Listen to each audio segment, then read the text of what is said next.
Well, breaking news now, and new footage has emerged tonight showing chaotic scenes at Manchester Airport just moments before a man was kicked in the head. The moments before a man got kicked in the head. What a lovely title for today's video. Okay, so this is a follow-up from the video I did the other day, and there are lots of updates to make about the guy who got kicked in the head at Manchester Airport. I made a video a day or two ago with the evidence that was available at the time. We had the video of a guy getting his head kicked in after being tasered by the police at Manchester Airport. You know, he was on the floor flopping like a fish out of water, and then the police officer just goes bang and stamp on his head. And I had the effrontery to say that was not a good thing to do. I don't think the police should be, once the guy is on the floor seizuring, you probably shouldn't kick him in the head. But I think I did a very nuanced and balanced job. At the time, I said, you know, I don't think that this guy, I think he looks shifty, the kicky, that is, and his dodgy lawyer, who we're going to talk a lot about today as well. I said, they all look a bit shifty to me. I showed you the videos leading up to the kicking, which were taken by their friends and families, probably cropped to make the guys look good. And even then, I said, what are you doing getting into fistfights with heavily armed airport police? That is never a good idea. So, you know, I think we all learned a lot from my video. However, some of you have been watching the developing updates over the last couple of days and criticising me in the comments. Look, I know some of you are new to the channel, but that's something we don't do on the Daniel Boland show. We do not criticise the host. He's doing his best. I'm doing my best to make lovely videos for you guys. Okay? And, you know, the point is, we now have other evidence. We have the CCTV footage of the guys properly laying into the police officers. It's absolutely mental. We have some updates from the dodgy lawyer, who I am apparently inextricably linked to. So I had no idea, but I think I know the guy, this Akhmed Yakoob. I think we met once. And, well, all will be revealed. Let's get into the video. Who's Daniel Boland?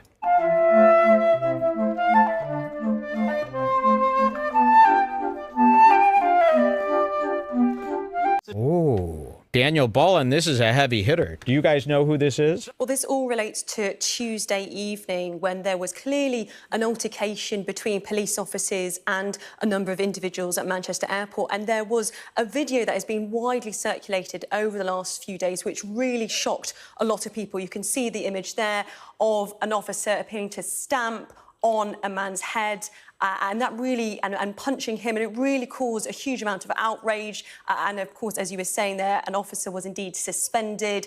Greater Manchester Police have referred themselves to the police watchdog.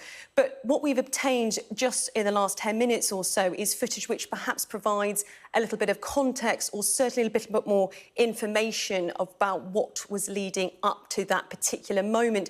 So from the footage that you're seeing now, you can see two female officers and one male officer who approach an individual, and you can see it becomes very chaotic, very aggressive. And there you can see a female police officer right there is punched in the face, and there is another female officer on the ground. That individual then takes the police officer in a headlock, and you can just see it is a chaotic scene with then that individual man on the ground lying face down. So I think any reasonable person looking at that CCTV footage can see the guys absolutely hammering the police officers and breaking a very small woman police officer's nose, which just widens the debate further. Should little women be fighting terrorists in airports? I don't know. That's a debate for another day. However, you would think that we were all on the same page after watching that CCTV footage, but one of our channel favourites here, Shola Mbogmamamu, I can never say her name, Shola, Shouty Shola, the woman who every time anything happens, she says it's racism, she had a different point of view.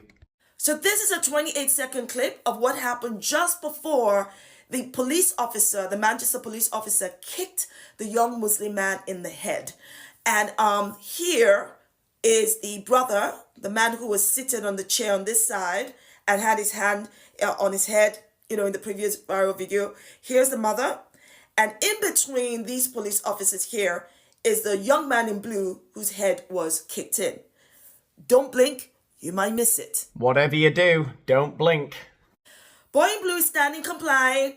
No problem. The police surround him, take his hand, and then that police officer puts his hand out violently and hits it against the machine. Excuse me, come again? The police surround him, take his hand, and then that police officer puts his hand out violently and hits it against the machine. I think she knows that if she says it slowly, people will go, hang on, none of that happened. She says that he puts his hand around him violently and hits his head against the vending machine. There is no way from that grainy CCTV footage you can see that happening. It does look like he grabs the guy, but I would imagine that is probably because he's not complying with whatever he's been told to do. The police surround him, take his hand, and then that police officer puts his hand out violently and hits it against the machine. The brother comes out and says what's going on, and then the police starts to hit him first.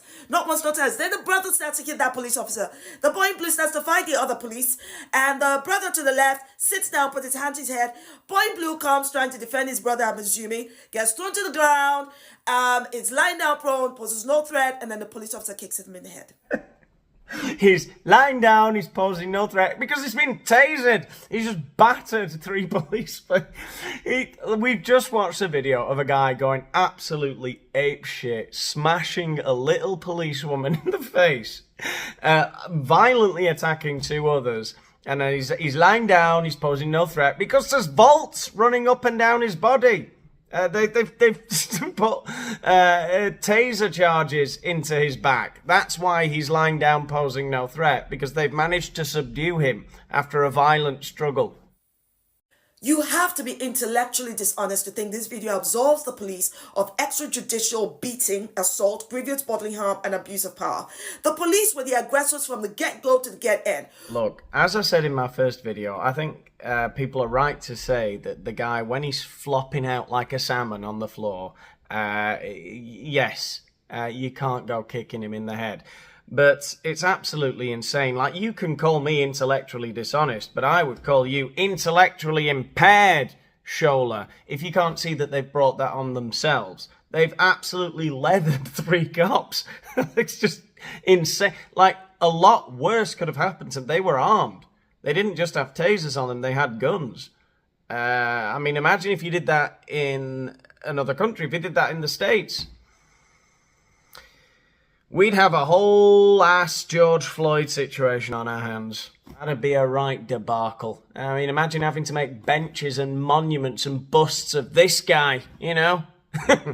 The boy was compliant. You had him in your control. Why push his head down and hit it against the vending machine? Am I mental? Am I being intellectually dishonest? I can't see him getting his head hit on the vending machine. I see the cop grab him, yeah, fair enough. But I imagine that is, as I said, because he was refusing to comply with what he was being told to do. And then, okay, what if he did bump his head on the vending machine? Do you then start to batter the police? The heavily armed police in an airport? That's your response. That's the reasonable reaction to them perhaps roughing you up a bit against a vending machine. That's a mental take. Why punch the brother a couple of times before the brother retaliated? And then the brother sits down with his hand to his head.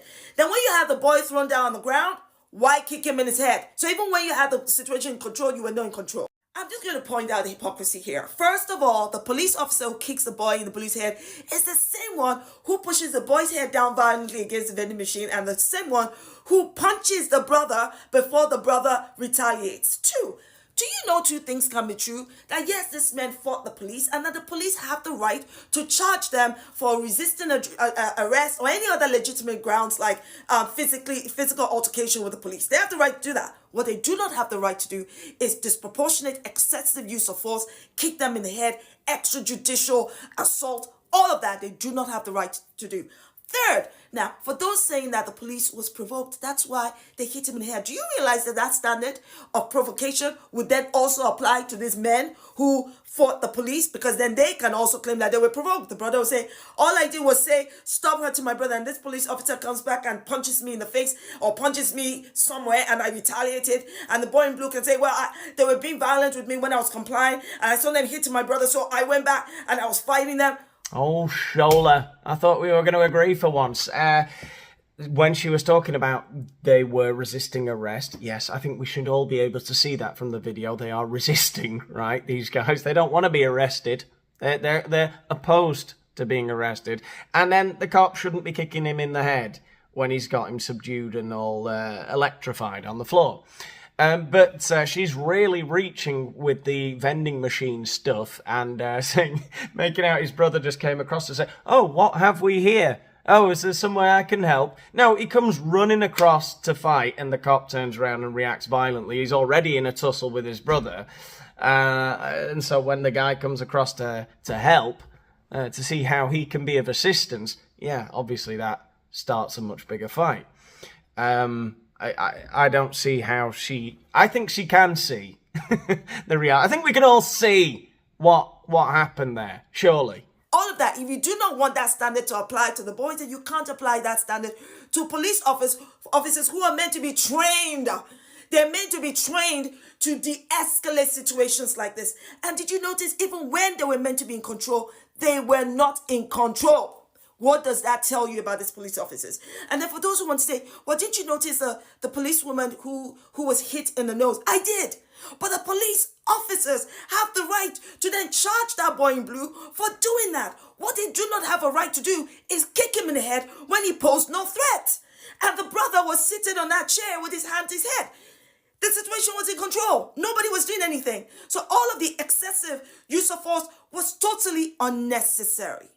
This is my 1, 2, 3 on this. As far as I'm concerned, all of these police officers should be fired. They're not fit for purpose. And whatever money was spent on their training, we should get a refund. Now, I don't think I'd go as far as Shola did there, saying that all 3 cops need to lose their job. But I definitely agree to a degree with, they're trained to de-escalate situations. And clearly they weren't in control.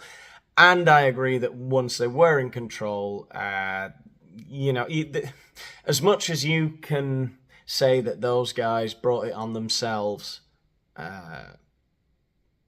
once the guy is subdued on the floor, you can't be kicking him in the head, right?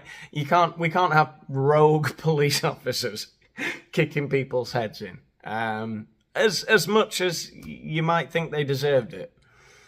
That's just not in their job description.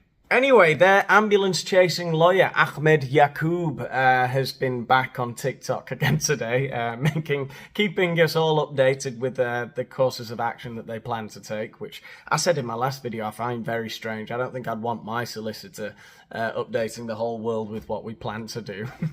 But it is interesting. He's seen the CCTV footage now, and it feels like he's kind of bailing on them. After viewing the CCTV footage from Manchester Airport, I would like to say that nothing can justify a kick to the head to a defenseless man and a stump to the head.